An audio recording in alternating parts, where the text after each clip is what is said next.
তোমাদের সবাইকে স্বাগত শিশির ফিলোসফি ক্লাসে। থার্ড সেমিস্টারের ফার্স্ট ক্লাস দ্রব্য তোমরা দেখে নিয়েছো। যারা দেখোনি তারা এই ক্লাসটার পরে গিয়ে দ্রব্যটা দেখতে পারো, অথবা দ্রব্যটা দেখে এই ক্লাসটা করতে পারো। তো আজকে আমরা আলোচনা করব প্লেটোর মতে দ্রব্য কি। তোমাদের সুবিধার জন্য ইনফরমেশনটা দিয়ে দিচ্ছি। আমাদের অফলাইন ব্যাচ আলিপুরদুয়ার ব্রাঞ্চে, এটা নর্থ বেঙ্গলে, অ্যান্ড অনলাইন ব্যাচ চলছে, প্রত্যেক বছর চলে, অ্যান্ড শুরু হয়ে গেছে থার্ড সেমিস্টার অ্যান্ড ফার্স্ট সেমিস্টারের। তো তোমরা কিন্তু এনরোল করতে পারো। স্ক্রিনের নিচে দেওয়া নাম্বারে তোমরা কন্ট্যাক্ট করতে পারো, অথবা ডিসক্রিপশনের মধ্যে টোটাল ইনফরমেশন দেওয়া আছে। তো ক্লাসের টাইম টেবিল বলে দিই, এটা হচ্ছে শুধুমাত্র ইউটিউবে যে ক্লাসগুলো আপলোড হয় সেই ক্লাসের টাইম টেবিল। প্রত্যেক সপ্তাহের সেমিস্টার 1 অ্যান্ড 2 এর ক্লাস মানডে অ্যান্ড থার্সডেতে আপলোড হবে 6:03 PM। যখনই আপলোড হবে ক্লাসটা তখনই তোমরা দেখে নিও, ঠিক আছে? অ্যান্ড স্যাটারডেতে থাকবে সেমিস্টার 1 আর 2। এখন তো সেমিস্টার 1 চলছে, যখন 2 আসবে তখন 2 এর ক্লাস হবে। তো সেমিস্টার 2 এর স্যাটারডে লাইভ ক্লাস থাকবে, সেখানে প্রশ্ন উত্তর তোমাদের বিভিন্ন রকম প্রবলেম নিয়ে আলোচনা করা হবে। কটায় থাকবে? 10টায়, ঠিক আছে? তো 10টার সময় থাকবে স্যাটারডে লাইভ ক্লাস। আর সেমিস্টার 3 আর 4 এর ক্লাস আপলোড হবে টুইসডে, মঙ্গলবার আর শুক্রবারে 6:03 PM ইউটিউব চ্যানেলে, ঠিক আছে? আর সানডেতে থাকবে সেমিস্টার 3 অ্যান্ড 4 নিয়ে লাইভ ক্লাস। যারা তোমরা সেমিস্টার 3তে পড়ো অথবা 4এ পড়ো তাদের নিয়ে আলোচনা করা হবে, প্রশ্ন উত্তর পর্ব হবে, অনেক কিছু হবে। একসাথে আমরা কানেক্টেড থাকবো। প্রতি শনিবার অ্যান্ড প্রতি রোববার করে লাইভ ক্লাসটা হবে, ঠিক আছে? যদি কোনো দিন বাই চান্স না হয়, থাকবে না, তখন সেটা কিন্তু আমরা জানিয়ে দেবো। তার জন্য তোমরা হোয়াটসঅ্যাপ চ্যানেলে, হোয়াটসঅ্যাপ গ্রুপে তোমরা জয়েন করতে পারো, ডিসক্রিপশনে কিন্তু লিঙ্ক দেওয়া আছে, ঠিক আছে? তো চলো শুরু করি। দেখো, প্লেটো হচ্ছে গ্রিক দার্শনিক। গ্রিক ভাষায় বলা হয় প্লাটন। এই যে গ্রিক ভাষার যে অক্ষরগুলো দেখো, প্লাটন, ঠিক আছে? খ্রিস্টপূর্ব 427, খ্রিস্টপূর্ব 348 পর্যন্ত তিনি বেঁচে ছিলেন, ঠিক আছে? বিশ্ববিখ্যাত গ্রিক দার্শনিক হচ্ছে প্লেটো। এটা কিন্তু জন্মের সাল, ঠিক আছে? আচ্ছা, এবার জন্মের সালে মাস কেন নেই? দেখো, মাস অত স্পেসিফিক করা থাকে না, কারণ ওনারা অনেকটাই প্রাচীন লোক। 427, বুঝতে পারছো? বিফোর ক্রাইস্ট মানে বিসি, বিফোর ক্রাইস্ট মানে খ্রিস্টপূর্ব, মানে যীশু খ্রিস্টের জন্মের আগে। 427 থেকে এগিয়ে 348 পর্যন্ত তিনি বেঁচেছিলেন। তত্ত্ববিদ্যা আর অধিবিদ্যা রিলেটেড। তত্ত্ববিদ্যা কি? থিওলজি আর মেটাফিজিক্স রিলেটেড যে সমস্ত গ্রন্থগুলো তিনি লিখেছেন, টিমিয়াস, থিয়েটেটাস, পারমেনাইডিস, সোফিস্ট, ফিলেবাস, মেনো, ফায়েডো। খাতা নিয়ে এসছো, খাতা নিয়ে বসেছো, তো লিখে ফেলো এগুলো, ঠিক আছে? বা স্ক্রিনটা পজ করে স্ক্রিনশট নিয়ে লিখে নাও, ঠিক আছে? তো এগুলো গ্রন্থ থেকে আমরা প্লেটো যে দ্রব্য সম্বন্ধে কথা বলেছেন তার কিছু কিছু ধারণা আমরা পাই।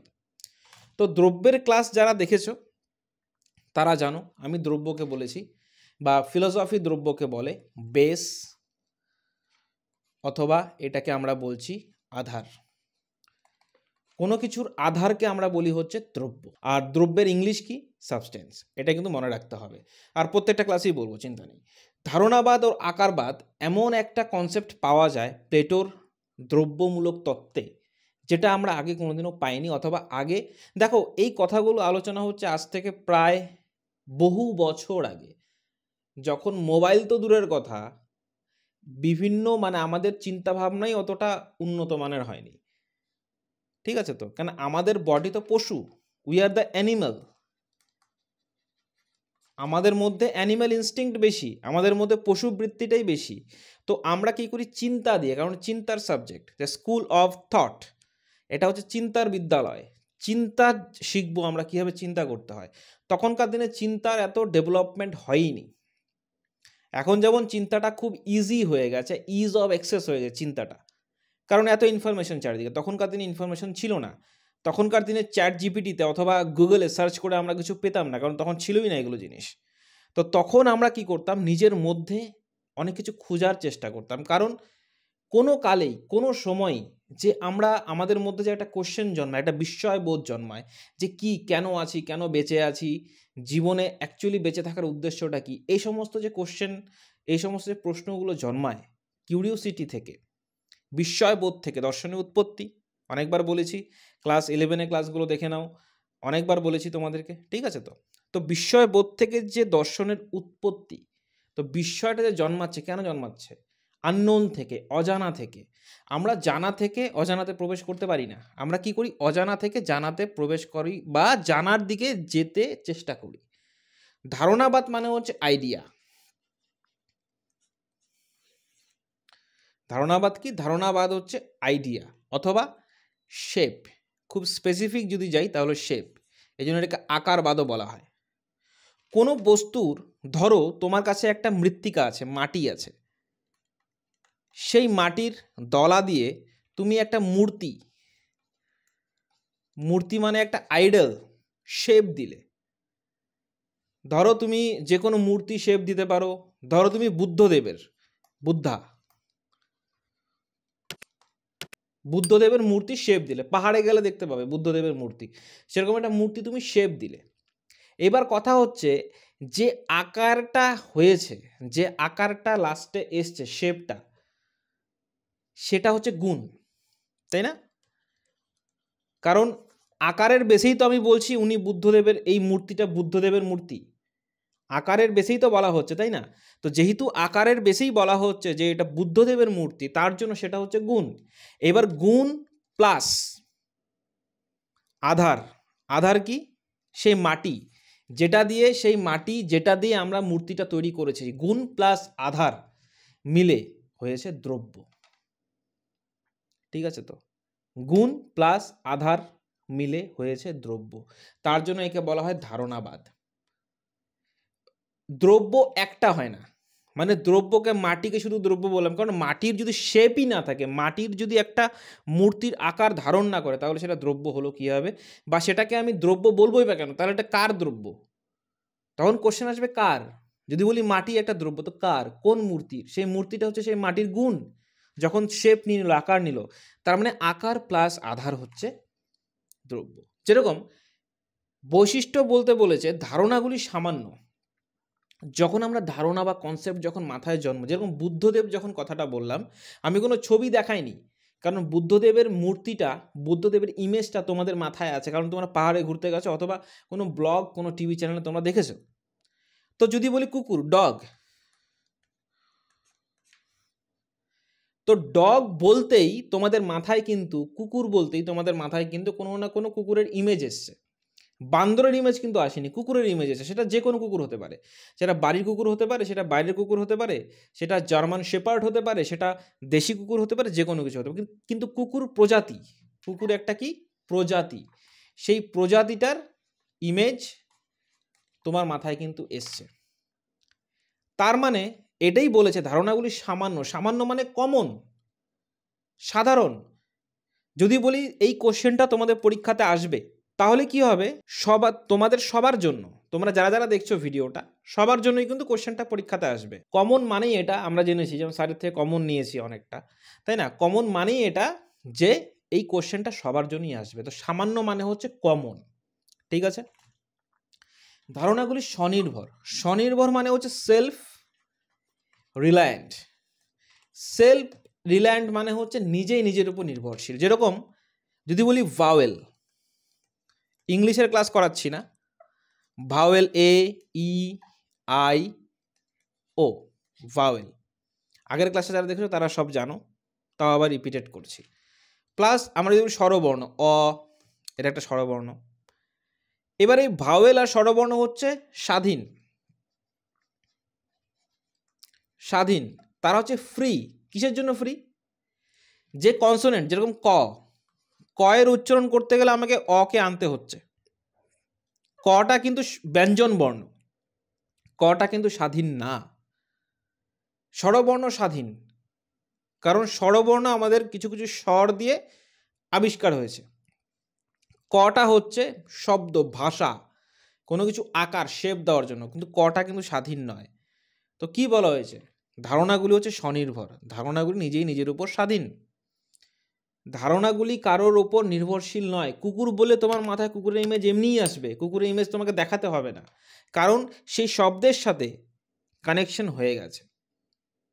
এবার এমন হতে পারে সাদা কাক বললাম, তোমার মাথায় কাকটা এসছে আর কাকের কালার সাদা সেটা এসছে, বাট তুমি দেখোনি কোনোদিনও, তাও কিন্তু মাথায় চলে আসবে, তাই না?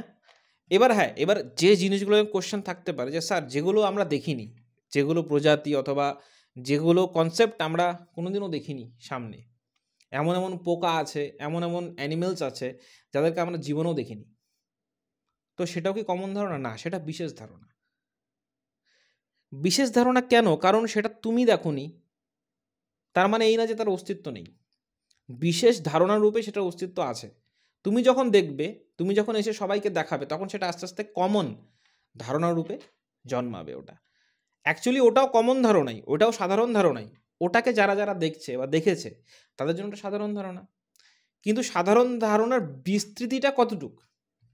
10টা লোকের মাঝখানে আছে, না 100টা লোকের মাঝখানে আছে, না 1000টা লোকের মাঝখানে আছে, না লাখ লোকের মাঝখানে আছে, তোমাকে সেটাই দেখতে হবে। ঠিক আছে?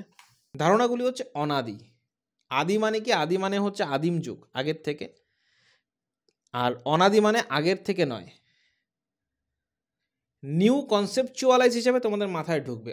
অপরিণামী মানে তার কোনো পরিণাম নেই, তার কোনো পরিণাম নেই। আমরা ধারণাকে না আদি বলতে পারি, না নতুন বলতে পারি, না প্রবীণ বলতে পারি, না প্রবীণ বলতে পারি, না নবীন বলতে পারি। প্রবীণ মানে হচ্ছে পুরনো, নবীন মানে হচ্ছে নতুন বলতে পারি। সেটা অপরিণামী। যে জিনিসের পরিণাম থাকবে সে জিনিসের আকার থাকতে হবে। যেহেতু আকার নেই তার জন্য তার পরিণাম নেই, শেপ নেই, তার জন্য তার পরিণাম থাকবে না, থাকছে না। অবিনশ্বর মানে, নশ্বর মানে হচ্ছে ধ্বংস হয়ে যাবে, অবিনশ্বর মানে হচ্ছে কোনোদিনও ধ্বংস হবে না। ঠিক আছে? সেটাকে আমরা কি বলছি? অবিনশ্বর। তো ধারণাগুলি কি? অনাদি, অপরিণামী, অবিনশ্বর। দেখো এমসিকিউ বেস কোশ্চেন আসবে তোমাদের, এই কনসেপ্টগুলো কিন্তু খুবই ইম্পর্টেন্ট হয়ে দাঁড়ায় তোমাদের জন্য। তো প্লেটোর মতো ধারণা কি বলেছে প্লেটো? অচঞ্চল।